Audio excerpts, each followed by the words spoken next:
Right, good morning to those that are in the Western Hemisphere, and good afternoon, good evening for those of us that are along GMT, and probably a very good evening for those in the Eastern Hemisphere. We've got quite a nice group of people here today, and as the inmate said, today is about sustainable safaris.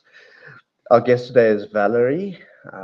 Valery works for Emboo camps, and they are really the pioneers when it comes to sustainability in East Africa right now. The new camp in the Mara have exceeded all ideas that were previously presented. And we're just really going to talk about what is sustainability and why it's needed. We've seen a huge shift in the way that people travel post-COVID. We've seen that people rather travel with purpose and travel for longer. And at the end of the day, there's been a shift in mindset where people want to know, where do their dollars go? What is it spent on, and what is the impact that they have? And we've seen people actually start looking at, can they offset their carbon footprint? What do the properties and the hotels and lodges do to recycle? What do they do in terms of sustainable power? So without further ado, I want to welcome Valery. Hello, thank you so much for that great introduction, and thanks for organizing this. Hi everyone, I really appreciate you taking the time to join us for this webinar. It's always great to share experiences, learn from each other, so I'm really eager to tell you a bit about what we do at Emboo River in the Maasai Mara, and I'm also really keen on learning from your experiences. If you or your guest have any recommendations, I'm really keen to listen more just after this presentation. I'm gonna share my screen right now. I hope that you all can see this.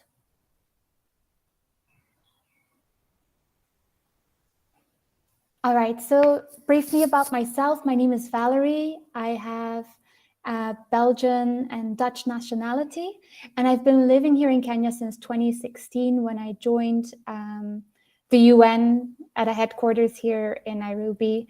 But then life took me on a completely different track.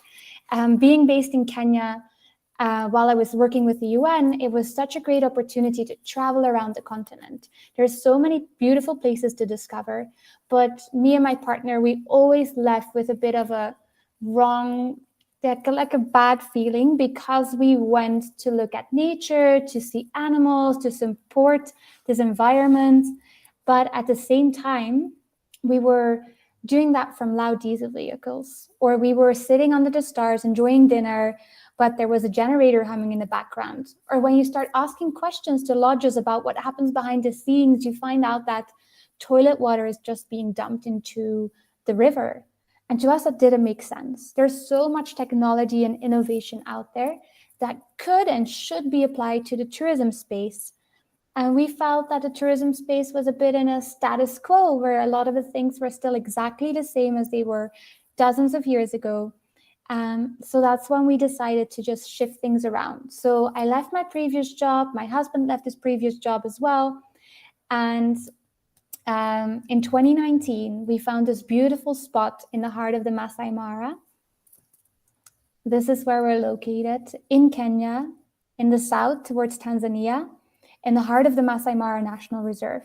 There was already a lodge there, but it had been forgotten. There hadn't been any guests for years. So when we arrived, exactly 4 years ago today, we found a place that had no pathways. The cars were in a horrible condition and they were falling apart. On the way from the airstrip to the camp, the car stalled about 5 times. When we arrived at the camp, the first thing we see is this big main area, this tent, but it had holes in the roof. So it wasn't a bad shape, but it was beautiful. It's along the river, hidden in between the trees. When we were standing there, birds were flying by, there were hippos. It's a magical space. So we thought, okay, let's do it. It's now or never. So in February 2019, we went there. March, we did all the paperwork. April, May, June, we did a full renovation of everything that was there so that we could open July 2019.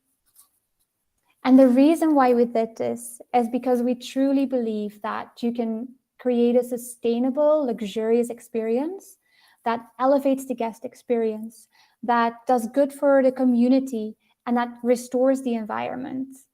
So when you travel with us, you just leave a positive impact behind.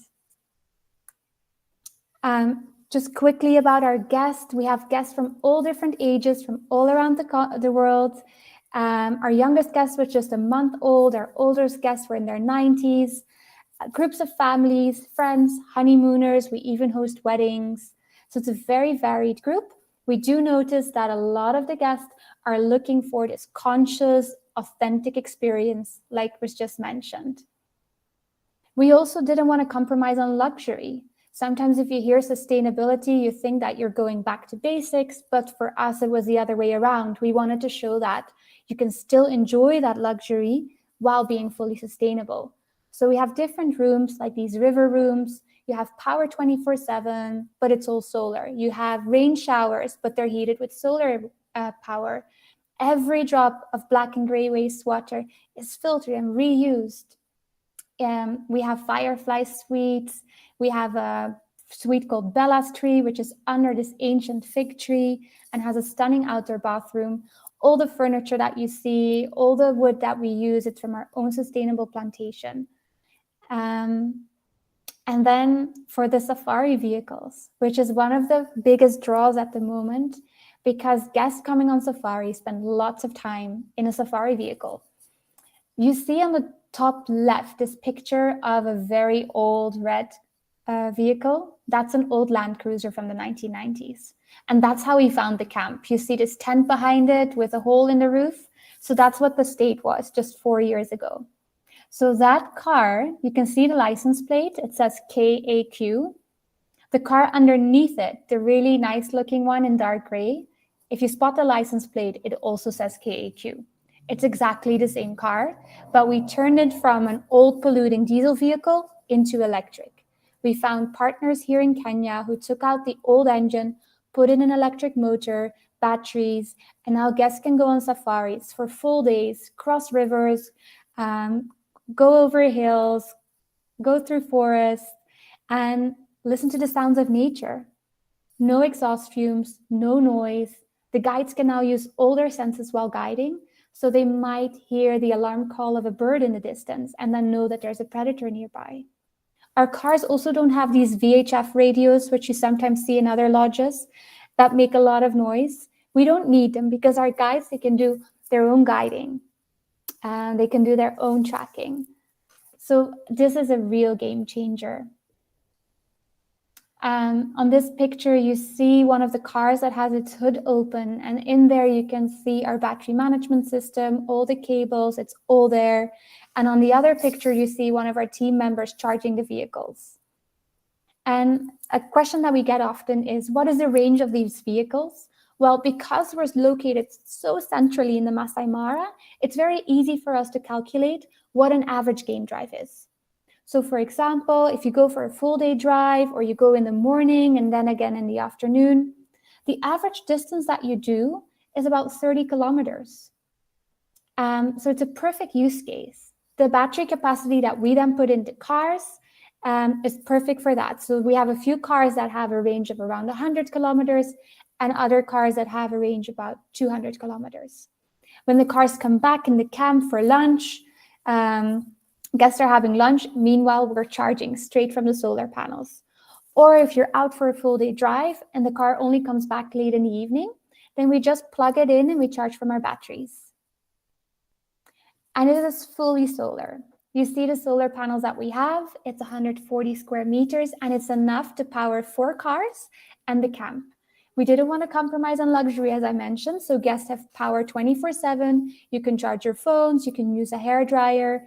And on the picture in the bottom corner, you can see some of our batteries.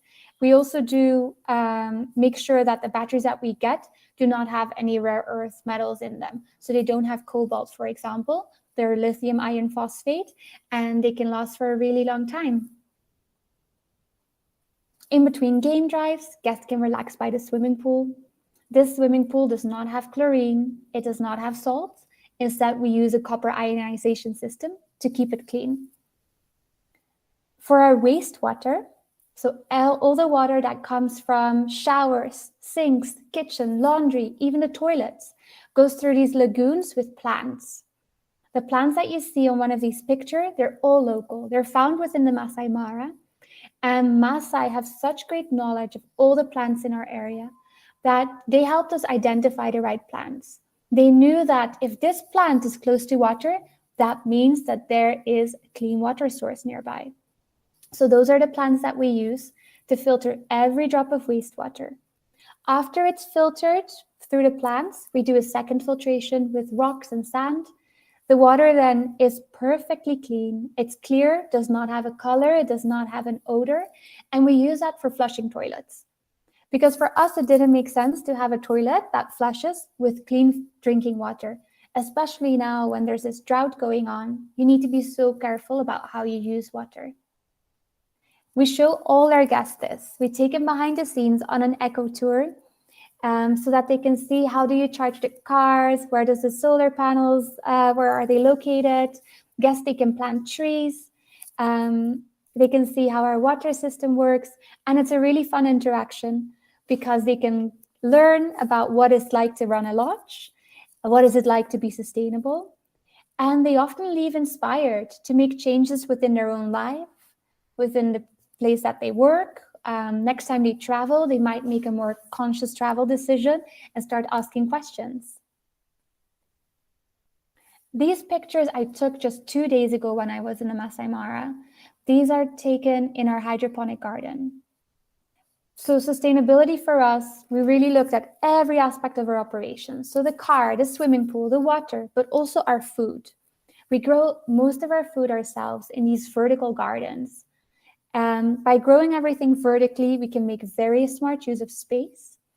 Soil, we don't use soil. Everything is in pumice and of water. So thanks to this system, we can use 90% less water than a normal farm.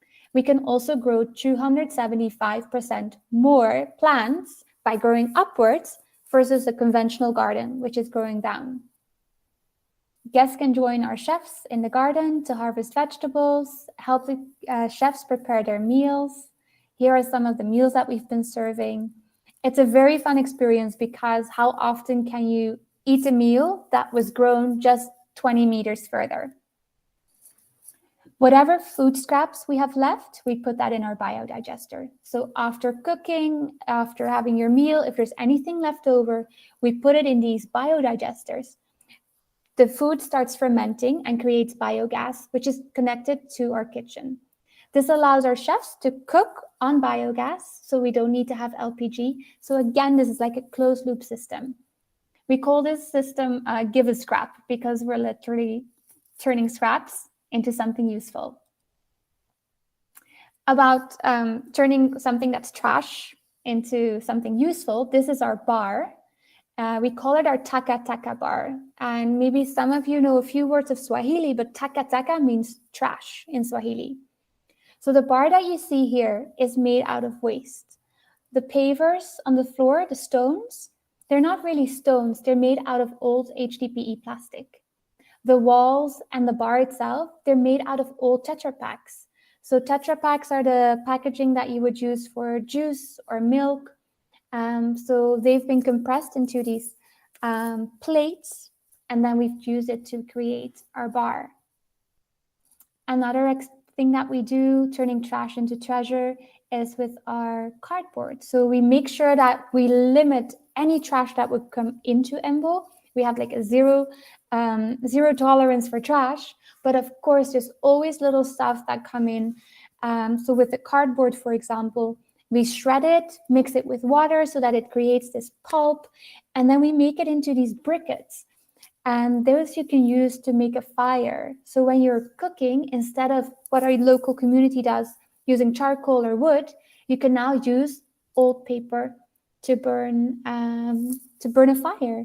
And on the other picture there, where you see all the people, these are guests that are out on an eco tour that are helping out with this system, because it's a lot of fun to share this. Then the last thing I want to show you before we start with the Q&A is just a 2-minute video that we recently launched. And it shows, it gives a bit more like meat to what I was just saying. It really shows how the system works together. Climate change. Are we doing enough to stop it? When traveling to the Maasai Mara, are we leaving it in a better state than we found it? Others told us that our vision was too expensive, difficult, just impossible. We did it anyway. Emboo River created something unique, and whether you want to call us carbon neutral, regenerative, sustainable, most of all, we are pioneers. Join us for a unique experience in the heart of nature. Relax, soak in luxury, and allow innovation to elevate your stay.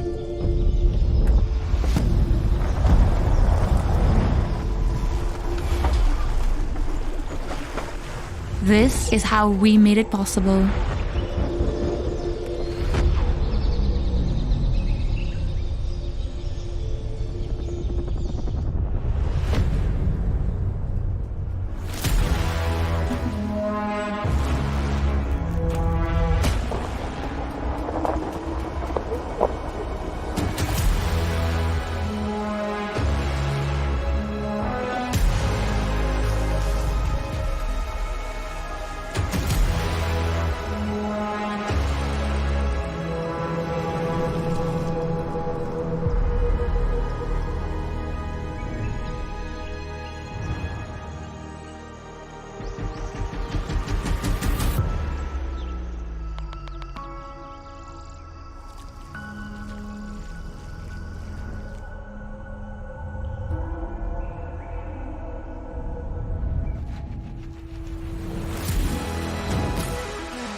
Are we a generation that saw a climate crisis and did nothing?